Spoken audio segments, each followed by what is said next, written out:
ಆಕಾಶವಾಣಿ ವಾರ್ತೆಗಳು. ಓದುತ್ತಿರುವವರು BA ಅಶೋಕ. ಮುಖ್ಯಾಂಶಗಳು. ನವದೆಹಲಿಯಲ್ಲಿಂದು ರಾಷ್ಟ್ರಪತಿ ದ್ರೌಪದಿ ಮುರ್ಮು ಅವರಿಂದ ರಾಷ್ಟ್ರೀಯ ಬಾಲ ಪುರಸ್ಕಾರ ಪ್ರದಾನ. ಭಯೋತ್ಪಾದನಾ ನಿಗ್ರಹ ಸಮಾವೇಶಕ್ಕೆ ದೆಹಲಿಯಲ್ಲಿಂದು ಚಾಲನೆ ನೀಡಲಿರುವ ಕೇಂದ್ರ ಸಚಿವ ಅಮಿತ್ ಶಾ. ಭಾರತೀಯ ಸೇನೆಯಿಂದ ಸಾಮಾಜಿಕ ಜಾಲತಾಣ ಬಳಕೆಯ ಆಂತರಿಕ ಮಾರ್ಗಸೂಚಿ ಪ್ರಕಟ. ಭಾರತ-ಶ್ರೀಲಂಕಾ ಮಹಿಳಾ T20 ಕ್ರಿಕೆಟ್ ಮೂರನೇ ಪಂದ್ಯದಲ್ಲಿಂದು ಸರಣಿ ಕೈವಶ ಮಾಡಿಕೊಳ್ಳುವ ತವಕದಲ್ಲಿ ಭಾರತ. ವಾರ್ತೆಗಳ ವಿವರ. ವೀರ ಬಾಲ ದಿವಸ್ ಅಂಗವಾಗಿ ನವದೆಹಲಿಯಲ್ಲಿಂದು ನಡೆಯಲಿರುವ ಸಮಾರಂಭದಲ್ಲಿ ರಾಷ್ಟ್ರಪತಿ ದ್ರೌಪದಿ ಮುರ್ಮು ಅವರು ಪ್ರಧಾನಮಂತ್ರಿ ರಾಷ್ಟ್ರೀಯ ಬಾಲ ಪುರಸ್ಕಾರ ಪ್ರದಾನ ಮಾಡಲಿದ್ದಾರೆ. ಈ ವರ್ಷ 18 ರಾಜ್ಯಗಳು ಮತ್ತು ಕೇಂದ್ರಾಡಳಿತ ಪ್ರದೇಶಗಳಿಂದ 20 ಮಕ್ಕಳನ್ನು ಈ ಗೌರವಕ್ಕೆ ಆಯ್ಕೆ ಮಾಡಲಾಗಿದೆ ಎಂದು ಮಹಿಳಾ ಮತ್ತು ಮಕ್ಕಳ ಅಭಿವೃದ್ಧಿ ಸಚಿವಾಲಯ ತಿಳಿಸಿದೆ. ವೀರ ಬಾಲ ದಿವಸ್ನ ಕಾರ್ಯಕ್ರಮದಲ್ಲಿ ಪ್ರಧಾನಿ ನರೇಂದ್ರ ಮೋದಿ ಅವರು ಮಕ್ಕಳು ಮತ್ತು ಯುವಕರನ್ನುದ್ದೇಶಿಸಿ ಮಾತನಾಡಲಿದ್ದಾರೆ ಎಂದು ಸಚಿವಾಲಯ ತಿಳಿಸಿದೆ. ಕೇಂದ್ರ ಮಹಿಳಾ ಮತ್ತು ಮಕ್ಕಳ ಅಭಿವೃದ್ಧಿ ಸಚಿವೆ ಅನ್ನಪೂರ್ಣಾದೇವಿ ಕಾರ್ಯಕ್ರಮದಲ್ಲಿ ಭಾಗವಹಿಸಲಿದ್ದಾರೆ. ಈ ಕಾರ್ಯಕ್ರಮ ಶೌರ್ಯ, ಸ್ಥಿತಿಸ್ಥಾಪಕತ್ವ ಮತ್ತು ನಿಸ್ವಾರ್ಥ ಸೇವೆಯ ಪ್ರತೀಕವಾಗಿದ್ದು, ದೇಶದ ಶ್ರೀಮಂತ ನಾಗರಿಕ ಪರಂಪರೆ ಹಾಗೂ ಶೌರ್ಯದ ಮನೋಭಾವವನ್ನು ಪ್ರದರ್ಶಿಸುವ ಸಾಂಸ್ಕೃತಿಕ ಪ್ರದರ್ಶನಗಳಿಗೂ ಸಾಕ್ಷಿಯಾಗಲಿದೆ.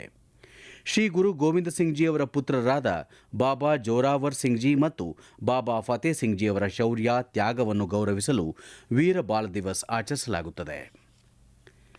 ಕೇಂದ್ರ ಗೃಹ ಸಚಿವ ಅಮಿತ್ ಶಾ ನವದೆಹಲಿಯಲ್ಲಿಂದು ಭಯೋತ್ಪಾದನಾ ನಿಗ್ರಹ ಸಮಾವೇಶವನ್ನು ಉದ್ಘಾಟಿಸಲಿದ್ದಾರೆ. ಈ 2 ದಿನಗಳ ಸಮಾವೇಶ ರಾಷ್ಟ್ರೀಯ ಭದ್ರತೆಯ ಮೇಲೆ ಪರಿಣಾಮ ಬೀರುವ ವಿಷಯಗಳು ಮತ್ತು ಭಯೋತ್ಪಾದನೆಯಿಂದ ಉದ್ಭವಿಸುವ ಬೆದರಿಕೆಗಳ ಕುರಿತು ಚರ್ಚಿಸಲು ಒಂದು ಪ್ರಮುಖ ವೇದಿಕೆಯಾಗಲಿದೆ ಎಂದು ಕೇಂದ್ರ ಗೃಹ ಸಚಿವಾಲಯ ತಿಳಿಸಿದೆ. ಭಯೋತ್ಪಾದನಾ ವಿರೋಧಿ ಕಾರ್ಯಾಚರಣೆಯಲ್ಲಿ ತೊಡಗಿರುವ ಪಡೆಗಳು, ತಾಂತ್ರಿಕ ತಜ್ಞರು, ಕಾನೂನು ಪರಿಣಿತರು ಮತ್ತು ವಿಧಿವಿಜ್ಞಾನ ತಜ್ಞರು ಈ ಸಭೆಯಲ್ಲಿ ಭಾಗವಹಿಸಲಿದ್ದಾರೆ.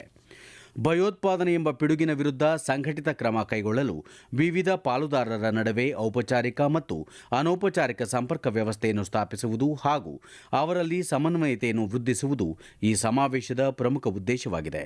ಅಲ್ಲದೆ ವಿದೇಶಿ ಸಾಕ್ಷ್ಯಗಳನ್ನು ಸಂಗ್ರಹಿಸುವುದು, ಭಯೋತ್ಪಾದನಾ ನಿರೋಧಕ ತನಿಖೆಗಳಲ್ಲಿ ಡಿಜಿಟಲ್ ವಿಧಿವಿಜ್ಞಾನ ಮತ್ತು ದತ್ತಾಂಶ ವಿಶ್ಲೇಷಣೆ ಹಾಗೂ ರಾಷ್ಟ್ರೀಯ ಭದ್ರತೆಗೆ ಎದುರಾಗುತ್ತಿರುವ ಹೊಸ ಮಾದರಿಯ ಬೆದರಿಕೆಗಳ ಕುರಿತು ವಿಶೇಷ ಗೋಷ್ಠಿಗಳು ನಡೆಯಲಿವೆ. ರಾಷ್ಟ್ರೀಯ ತನಿಖಾ ಸಂಸ್ಥೆ NIA ಈ ಸಮಾವೇಶವನ್ನು ಆಯೋಜಿಸಿದೆ. ಉಪರಾಷ್ಟ್ರಪತಿ CP ರಾಧಾಕೃಷ್ಣನ್ ಅವರು ನವದೆಹಲಿಯಲ್ಲಿ ನಿನ್ನೆ ನಡೆದ ಸುಶಾಸನ ದಿನ ಆಚರಣೆಯಲ್ಲಿ ಮುಖ್ಯ ಅತಿಥಿಯಾಗಿ ಪಾಲ್ಗೊಂಡಿದ್ದರು. ಮಾಜಿ ಪ್ರಧಾನಿ ಅಟಲ್ ಬಿಹಾರಿ ವಾಜಪೇಯಿ ಅವರ ಜನ್ಮದಿನದ ಅಂಗವಾಗಿ ಈ ಕಾರ್ಯಕ್ರಮ ಹಮ್ಮಿಕೊಳ್ಳಲಾಗಿತ್ತು. ಈ ಕುರಿತು ಸಾಮಾಜಿಕ ಜಾಲತಾಣದಲ್ಲಿ ಸಂದೇಶ ಹಂಚಿಕೊಂಡಿರುವ ಉಪರಾಷ್ಟ್ರಪತಿ, ವಾಜಪೇಯಿ ಅವರ ಪಾರದರ್ಶಕ, ಜವಾಬ್ದಾರಿಯುತ ಮತ್ತು ಅಂತರ್ಗತ ಆಡಳಿತದ ದೃಷ್ಟಿಕೋನ ಹಾಗೂ ಪ್ರಜಾಪ್ರಭುತ್ವ, ಪ್ರಾಮಾಣಿಕತೆ ಮತ್ತು ಸಾರ್ವಜನಿಕ ಸೇವೆಯ ಬಗ್ಗೆ ಅವರಿಗಿದ್ದ ಅಚಲ ಬದ್ಧತೆಯನ್ನು ಶ್ಲಾಘಿಸಿದ್ದಾರೆ. ಈ ಸಮಾರಂಭದಲ್ಲಿ ವಾಜಪೇಯಿ ಅವರು ಪಾಲಿಸುತ್ತಿದ್ದ ಮೌಲ್ಯಗಳನ್ನು ಪ್ರತಿಬಿಂಬಿಸುವ ಸತ್ಯವಾದಿ ರಾಜ ಹರಿಶ್ಚಂದ್ರ ನಾಟಕ ಪ್ರದರ್ಶನವನ್ನು ಏರ್ಪಡಿಸಲಾಗಿತ್ತು. ವಾಜಪೇಯಿ ಅವರು ರಾಷ್ಟ್ರಕ್ಕೆ ಸ್ಫೂರ್ತಿ ನೀಡಿದ ಮತ್ತು ದೇಶದ ಭವಿಷ್ಯವನ್ನು ರೂಪಿಸಿದ ಮಹಾನ್ ರಾಜತಾಂತ್ರಿಕರಾಗಿದ್ದರು ಎಂದು ಉಪರಾಷ್ಟ್ರಪತಿ ಬಣ್ಣಿಸಿದ್ದಾರೆ. ಸಂವಾದ, ಘನತೆ ಮತ್ತು ಸಮರ್ಪಣಾ ಮನೋಭಾವದ ಮೇಲೆ ವಾಜಪೇಯಿ ಅವರಿಗೆ ಅಪಾರ ನಂಬಿಕೆ ಇತ್ತು ಮತ್ತು ಆ ಮೌಲ್ಯಗಳು ಇಂದಿಗೂ ಭಾರತವನ್ನು ಪ್ರಗತಿ ಮತ್ತು ಸೌಹಾರ್ದತೆ ಹಾದಿಯಲ್ಲಿ ಮುನ್ನಡೆಸುತ್ತಿವೆ ಎಂದು ಅವರು ತಿಳಿಸಿದ್ದಾರೆ. ಈ ವಾರ್ತೆಗಳನ್ನು ಆಕಾಶವಾಣಿಯಿಂದ ಕೇಳುತ್ತಿದ್ದೀರಿ. ನಮ್ಮ ಎಲ್ಲ ರಾಷ್ಟ್ರೀಯ ವಾರ್ತೆಗಳು ಹಾಗೂ ಪ್ರದೇಶ ಸಮಾಚಾರ ಈಗ ಆಕಾಶವಾಣಿ ನ್ಯೂಸ್ ಕನ್ನಡ ಯೂಟ್ಯೂಬ್ ಚಾನೆಲ್ನಲ್ಲಿ ಲಭ್ಯ.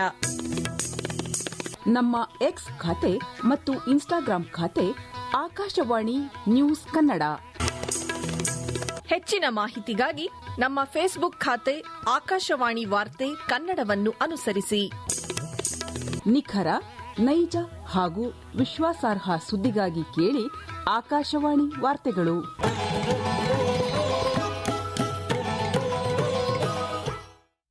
ಕಾರ್ಯಾಚರಣೆಯ ಭದ್ರತೆ ಮತ್ತು ಜವಾಬ್ದಾರಿಯುತ ಆನ್ಲೈನ್ ನಡವಳಿಕೆಗೆ ಒತ್ತು ನೀಡಲು ಭಾರತೀಯ ಸೇನೆ ತನ್ನ ಸಿಬ್ಬಂದಿಗೆ ಸಾಮಾಜಿಕ ಜಾಲತಾಣಗಳ ಬಳಕೆಯ ಬಗ್ಗೆ ಆಂತರಿಕ ಸುತ್ತೋಲೆ ಹೊರಡಿಸಿದೆ. ಇದರ ಅನ್ವಯ ಸೇನಾ ಸಿಬ್ಬಂದಿ ಇನ್ಸ್ಟಾಗ್ರಾಮ್ ಅನ್ನು ಕೇವಲ ಮಾಹಿತಿ ವೀಕ್ಷಣೆ ಮತ್ತು ಮೇಲ್ವಿಚಾರಣೆಗಾಗಿ ಮಾತ್ರ ಬಳಸಲು ಅನುಮತಿಸಲಾಗಿದೆ. ಆದರೆ ಈ ವೇದಿಕೆಯಲ್ಲಿ ಯಾವುದೇ ಕಾಮೆಂಟ್ಗಳನ್ನು ಮಾಡುವಂತಿಲ್ಲ ಅಥವಾ ವೈಯಕ್ತಿಕ ಅಭಿಪ್ರಾಯಗಳನ್ನು ಹಂಚಿಕೊಳ್ಳುವಂತಿಲ್ಲ ಎಂದು ಮೂಲಗಳು ಸ್ಪಷ್ಟಪಡಿಸಿವೆ. ಸ್ಕೈಪ್, ವಾಟ್ಸಪ್, ಟೆಲಿಗ್ರಾಮ್ ಮತ್ತು ಸಿಗ್ನಲ್ ಅಪ್ಲಿಕೇಶನ್ಗಳ ಮೂಲಕ ಸಾಮಾನ್ಯ ಸ್ವರೂಪದ ವರ್ಗೀಕರಿಸದ ಮಾಹಿತಿಯನ್ನು ಮಾತ್ರ ವಿನಿಮಯ ಮಾಡಿಕೊಳ್ಳಲು ಅನುಮತಿ ನೀಡಲಾಗಿದೆ. ಇಂತಹ ಸಂವಹನ ಕೇವಲ ಪರಿಚಿತ ವ್ಯಕ್ತಿಗಳ ನಡುವೆ ಮಾತ್ರ ಇರಬೇಕು ಮತ್ತು ಸ್ವೀಕರಿಸುವವರನ್ನು ಸರಿಯಾಗಿ ಗುರುತಿಸುವ ಜವಾಬ್ದಾರಿ ಬಳಕೆದಾರರದ್ದೇ ಆಗಿರುತ್ತದೆ ಎಂದು ತಿಳಿಸಲಾಗಿದೆ. ಯೂಟ್ಯೂಬ್, ಎಕ್ಸ್, ಕೋರಾ ಮತ್ತು ಇನ್ಸ್ಟಾಗ್ರಾಂಗಳ ವಿಷಯದಲ್ಲಿ ಕೇವಲ ಜ್ಞಾನಾರ್ಜನೆ ಅಥವಾ ಮಾಹಿತಿ ಪಡೆಯಲು ಮಾತ್ರ ಅವಕಾಶ ನೀಡಲಾಗಿದೆ. ಬಳಕೆದಾರರು ಸ್ವತಃ ಯಾವುದೇ ವಿಷಯ, ಸಂದೇಶ ಅಥವಾ ಪೋಸ್ಟ್ಗಳನ್ನು ಈ ವೇದಿಕೆಗಳಲ್ಲಿ ಅಪ್ಲೋಡ್ ಮಾಡುವುದನ್ನು ನಿಷೇಧಿಸಲಾಗಿದೆ. ಇದಲ್ಲದೆ ಲಿಂಕ್ಡ್ಇನ್ ಅನ್ನು ಕೇವಲ ಉದ್ಯೋಗದ ಅರ್ಜಿಯನ್ನು ಅಪ್ಲೋಡ್ ಮಾಡಲು ಮತ್ತು ಸಂಭಾವ್ಯ ಉದ್ಯೋಗದಾತರ ಬಗ್ಗೆ ಮಾಹಿತಿ ಪಡೆಯಲು ಮಾತ್ರ ಬಳಸಬಹುದಾಗಿದೆ. ಭಾರತೀಯ ರೈಲ್ವೆ ಇಂದಿನಿಂದ ಜಾರಿಗೆ ಬರುವಂತೆ ಟಿಕೆಟ್ ದರ ರಚನೆಯನ್ನು ತರ್ಕಬದ್ಧಗೊಳಿಸಿ ಪರಿಷ್ಕರಿಸಿದೆ. ಪ್ರಯಾಣಿಕರಿಗೆ ಹೊರೆಯಾಗದಂತೆ ಕೈಗೆಟುಕುವ ದರವನ್ನು ಕಾಪಾಡಿಕೊಳ್ಳುವುದು ಮತ್ತು ರೈಲ್ವೆ ಕಾರ್ಯಾಚರಣೆಯ ಆರ್ಥಿಕ ಸುಸ್ಥಿರತೆಯನ್ನು ಕಾಪಾಡುವುದು ಇದರ ಉದ್ದೇಶವಾಗಿದೆ. ಪರಿಷ್ಕೃತ ದರ ಪಟ್ಟಿಯ ಪ್ರಕಾರ ಉಪನಗರ ರೈಲು ಸೇವೆಗಳು ಮತ್ತು ಸೀಸನ್ ಟಿಕೆಟ್ಗಳ ದರದಲ್ಲಿ ಯಾವುದೇ ಬದಲಾವಣೆ ಇರುವುದಿಲ್ಲ.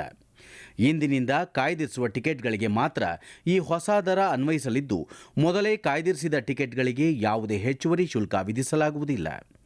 ಸಾಮಾನ್ಯ ಎಸಿ ರಹಿತ ಸೇವೆಗಳಲ್ಲಿ 215 ಕಿಲೋಮೀಟರ್ವರೆಗಿನ ಪ್ರಯಾಣಕ್ಕೆ ದರ ಹೆಚ್ಚಳವಿಲ್ಲ. 216ರಿಂದ 750 ಕಿಲೋಮೀಟರ್ ದೂರಕ್ಕೆ ₹5, 751ರಿಂದ 1250 ಕಿಲೋಮೀಟರ್ಗೆ ₹10, ಹೀಗೆ ಹಂತ ಹಂತವಾಗಿ ₹20 ದರ ಹೆಚ್ಚಿಸಲಾಗಿದೆ. ಸ್ಲೀಪರ್ ಮತ್ತು ಪ್ರಥಮ ದರ್ಜೆಗಳಲ್ಲಿ ಪ್ರತಿ ಕಿಲೋಮೀಟರ್ಗೆ 1 ಪೈಸೆಯಂತೆ ದರ ಪರಿಷ್ಕರಿಸಲಾಗಿದೆ. ಎಕ್ಸ್ಪ್ರೆಸ್ ರೈಲುಗಳ ಎಸಿ ಮತ್ತು ನಾನ್ ಎಸಿ ದರ್ಜೆಗಳಲ್ಲಿ ಪ್ರತಿ ಕಿಲೋಮೀಟರ್ಗೆ 2 ಪೈಸೆಯಷ್ಟು ಹೆಚ್ಚಳ ಮಾಡಲಾಗಿದೆ. ವಂದೇ ಭಾರತ್, ರಾಜಧಾನಿ, ಶತಾಬ್ದಿ ಮತ್ತು ದುರಂತೋ ಅಂತಹ ಪ್ರಮುಖ ರೈಲುಗಳ ಮೂಲ ದರಗಳನ್ನು ಸಹ ಇದಕ್ಕೆ ಅನುಗುಣವಾಗಿ ಪರಿಷ್ಕರಿಸಲಾಗಿದೆ. ಕಾಯ್ದಿರಿಸುವಿಕೆ ಶುಲ್ಕ ಅಥವಾ ಸೂಪರ್ ಫಾಸ್ಟ್ ಸರ್ಚಾರ್ಜ್ಗಳಲ್ಲಿ ಯಾವುದೇ ಬದಲಾವಣೆ ಇರುವುದಿಲ್ಲ ಎಂದು ರೈಲ್ವೆ ಸಚಿವಾಲಯ ಸ್ಪಷ್ಟಪಡಿಸಿದೆ. ಭಾರತಕ್ಕೆ ನೇಪಾಳದ ರಾಯಭಾರಿ ಶಂಕರ್ ಪ್ರಸಾದ್ ಶರ್ಮಾ ನಿನ್ನೆ ಉತ್ತರಾಖಂಡದ ಪಿಥೋರ್ಗಢ್ ಜಿಲ್ಲೆಯ ಚಾರ್ಚೋಮಾ ಗ್ರಾಮದಲ್ಲಿ ಭಾರತ ನೇಪಾಳ ಗಡಿಯಲ್ಲಿ ಕಾಳಿ ನದಿಗೆ ನಿರ್ಮಿಸಲಾಗುತ್ತಿರುವ ಮೋಟಾರ್ ಸೇತುವೆಯನ್ನು ಪರಿಶೀಲಿಸಿದರು. ನೇಪಾಳ ರಾಯಭಾರ ಕಚೇರಿಯ ಅಧಿಕಾರಿಗಳೊಂದಿಗೆ ಸೇತುವೆಯನ್ನು ಪರಿಶೀಲಿಸಿದ ನಂತರ ಶಂಕರ್ ಪ್ರಸಾದ್ ಶರ್ಮಾ ಈ ಸೇತುವೆಯ ಮೂಲಕ ವಾಣಿಜ್ಯ ಚಟುವಟಿಕೆಗಳು ಶೀಘ್ರದಲ್ಲೇ ಪ್ರಾರಂಭವಾಗುವ ನಿರೀಕ್ಷೆ ಇದೆ ಎಂದು ಹೇಳಿದರು.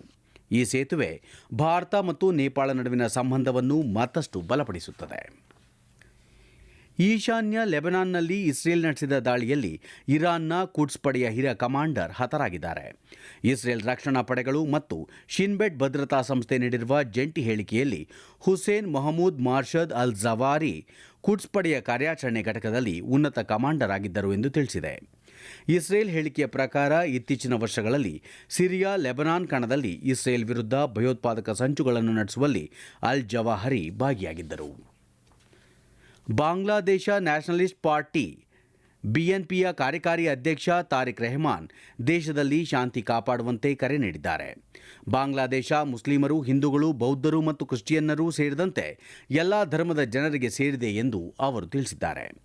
17 ವರ್ಷಗಳ ನಂತರ ಢಾಕಾಗೆ ಆಗಮಿಸಿದ ನಂತರ ಪಕ್ಷದ ಬೆಂಬಲಿಗರನ್ನುದ್ದೇಶಿಸಿ ಮಾಡಿದ ಮೊದಲ ಭಾಷಣದಲ್ಲಿ ರೆಹಮಾನ್, ಕಳೆದ ವರ್ಷ ಆಗಸ್ಟ್ನಲ್ಲಿ ಮಧ್ಯಂತರ ಸರ್ಕಾರ ಅಧಿಕಾರ ವಹಿಸಿಕೊಂಡಾಗಿನಿಂದ ಬಾಂಗ್ಲಾದೇಶದಲ್ಲಿ ಅಲ್ಪಸಂಖ್ಯಾತರು, ವಿಶೇಷವಾಗಿ ಹಿಂದೂಗಳು ಅವರ ವಿರುದ್ಧದ ಸರಣಿ ಘಟನೆಗಳಿಂದ ತೊಂದರೆಗೊಳಗಾಗಿದ್ದಾರೆ. ಎಲ್ಲರೂ ಒಟ್ಟಾಗಿ ದೇಶವನ್ನು ನಿರ್ಮಿಸುವ ಸಮಯ ಬಂದಿದೆ ಎಂದು ಹೇಳಿದ್ದಾರೆ. ಭಾರತ ಮತ್ತು ಶ್ರೀಲಂಕಾ ತಂಡಗಳ ನಡುವಿನ 5 ಪಂದ್ಯಗಳ ಟಿ20 ಅಂತಾರಾಷ್ಟ್ರೀಯ ಮಹಿಳಾ ಕ್ರಿಕೆಟ್ ಸರಣಿಯ 3ನೇ ಪಂದ್ಯ ಇಂದು ತಿರುವನಂತಪುರದ ಗ್ರೀನ್ಫೀಲ್ಡ್ ಅಂತಾರಾಷ್ಟ್ರೀಯ ಕ್ರೀಡಾಂಗಣದಲ್ಲಿ ನಡೆಯಲಿದೆ. ಪಂದ್ಯ ಸಂಜೆ 7 ಗಂಟೆಗೆ ಆರಂಭವಾಗಲಿದೆ. ಸರಣಿಯಲ್ಲಿ ಆತಿಥೇಯ ಭಾರತ ತಂಡ ಈಗಾಗಲೇ 2-0 ಅಂತರದಲ್ಲಿ ಮುನ್ನಡೆ ಸಾಧಿಸಿದೆ. ಇಂದಿನ ಪಂದ್ಯದಲ್ಲಿ ಜಯ ದಾಖಲಿಸಿ ಸರಣಿ ಕೈವಶಪಡಿಸಿಕೊಳ್ಳುವ ತವಕದಲ್ಲಿ ಭಾರತ ತಂಡ ಇದೆ. ಕೊನೆಯಲ್ಲಿ ಮತ್ತೊಮ್ಮೆ ಮುಖ್ಯಾಂಶಗಳು. ನವದೆಹಲಿಯಲ್ಲಿಂದು ರಾಷ್ಟ್ರಪತಿ ದ್ರೌಪದಿ ಮುರ್ಮು ಅವರಿಂದ ರಾಷ್ಟ್ರೀಯ ಬಾಲ ಪುರಸ್ಕಾರ ಪ್ರದಾನ. ಭಯೋತ್ಪಾದನಾ ನಿಗ್ರಹ ಸಮಾವೇಶಕ್ಕೆ ದೆಹಲಿಯಲ್ಲಿಂದು ಚಾಲನೆ ನೀಡಲಿರುವ ಕೇಂದ್ರ ಸಚಿವ ಅಮಿತ್ ಶಾ. ಭಾರತೀಯ ಸೇನೆಯಿಂದ ಸಾಮಾಜಿಕ ಜಾಲತಾಣ ಬಳಕೆಯ ಆಂತರಿಕ ಮಾರ್ಗಸೂಚಿ ಪ್ರಕಟ. ಭಾರತ ಶ್ರೀಲಂಕಾ ಮಹಿಳಾ ಟಿ20 ಕ್ರಿಕೆಟ್ 3ನೇ ಪಂದ್ಯದಲ್ಲಿಂದು ಸರಣಿ ಕೈವಶ ಮಾಡಿಕೊಳ್ಳುವ ತವಕದಲ್ಲಿ ಭಾರತ. ಇಲ್ಲಿಗೆ ವಾರ್ತಾ ಪ್ರಸಾರ ಮುಕ್ತಾಯವಾಯಿತು. ನಮ್ಮ ಮುಂದಿನ ವಾರ್ತಾ ಪ್ರಸಾರ 12 ಗಂಟೆಗೆ.